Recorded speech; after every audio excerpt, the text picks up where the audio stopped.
And then you started questioning. So the Native Americans and all the people, they were finding possibly scatters of bone and didn't know what it was. Did the northern first people start licking bones and rocks?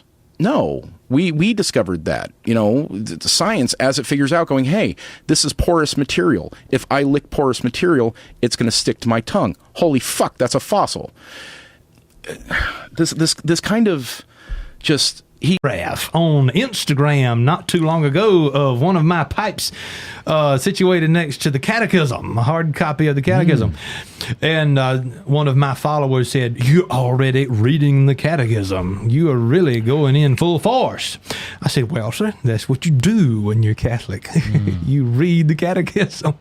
But yes, but I think that particularly among Protestants, and worry about what people had to say too much. You feel what I'm saying? Because I know where I want to be at the end of the day, and I know what I'm truly trying to do and for myself at the end of the day. You feel what I'm saying? So like when anything come up and shit like that, I don't pay it too much mind because I know like what I really meant and stuff to do. So I take it like that. I usually ignore it. I'm really good at ignoring like negativity. So let me ask you a question. I'm not tripping.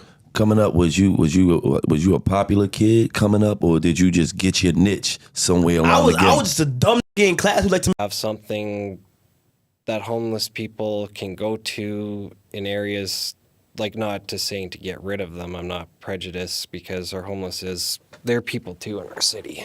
Like, they're once like you and I. Like, we just have to make sure have more security. Like, I'm not saying to have like a police state in our city, but just to have more public safety, because public safety is getting neglected quite a bit. Yeah, pretty much. Just relate or it's stupid. Like, and then just write them down, get together, and then talk about it. Like, this is going to be shit, or this is going to be good. How can we make it good? I guess.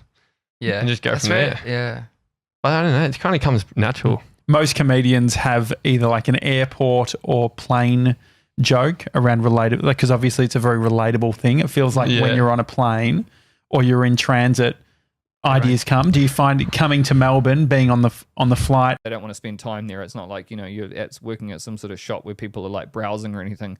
So often you'd have it, it was a good experience because there were sometimes customers who were just so frustrated and you just had to navigate your way around that and learn how to deal with that and just, like keep the situation calm and, just try and sort of work. Didn't you do graveyard shift as well? Yes, I think I remember did. popping by in a graveyard shift. Yes. With the... So I ended up getting shifted from the perfect scenario, which was like the after. It's gone. Yeah, it was some spot. You used to get 3 for a tenner in there. What? You could get like 3 bottles, so you could get like... Young ones. What? Fuck no.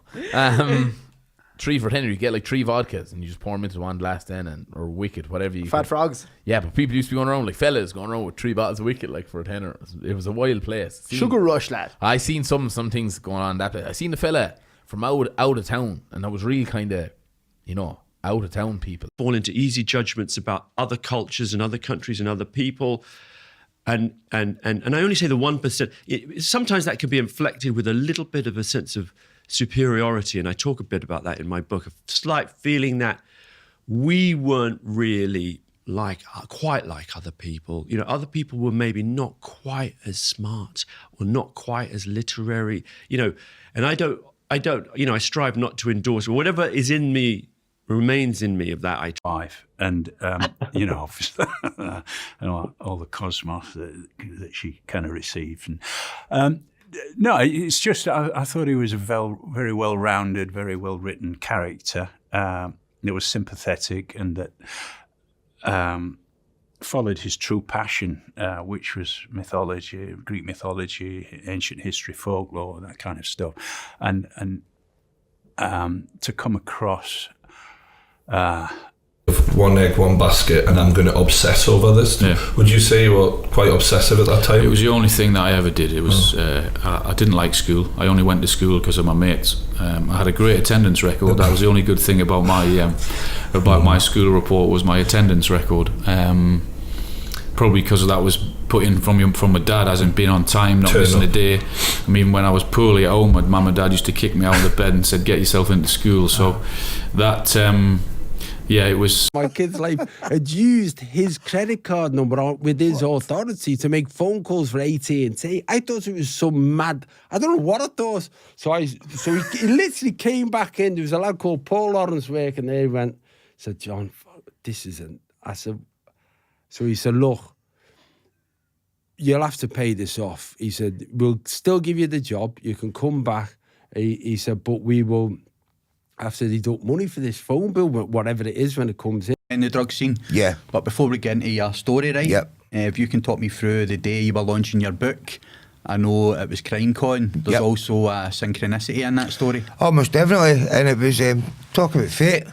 I was in the big Hilton Hotel in William Street, and CrimeCon was a big event. Now, I had nothing to do with booking that event. The event was booked. It's done 2 times a year in London and Glasgow.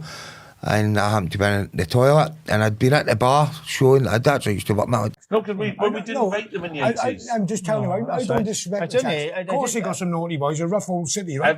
I'm not disrespecting them, but they never done fuck all in Cardiff. Simple as that. They came here in 1993, 800 and waited 10 minutes before fucking kick-off and arrived in Cardiff. End of story. They never come here with fuck all. No, I know, they haven't, in all honesty.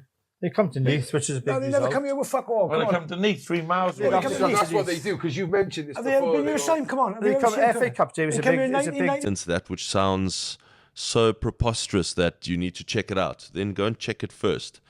But this is one of the key challenges for people growing up today is actually how to sift fake information. Yeah. Because there is just an endless ton of it out there. Particularly on social media. So it's a great question that you ask. I don't have an easy answer, except perhaps to don't accept anyone's source. Check your sources. Check your sources. Yeah. At the same time, like I feel. Even if all the people you came to Lagos, they become super rich and you're poor, thank God you're alive. Yes. Concentrate on what you're doing. Yes. And everything.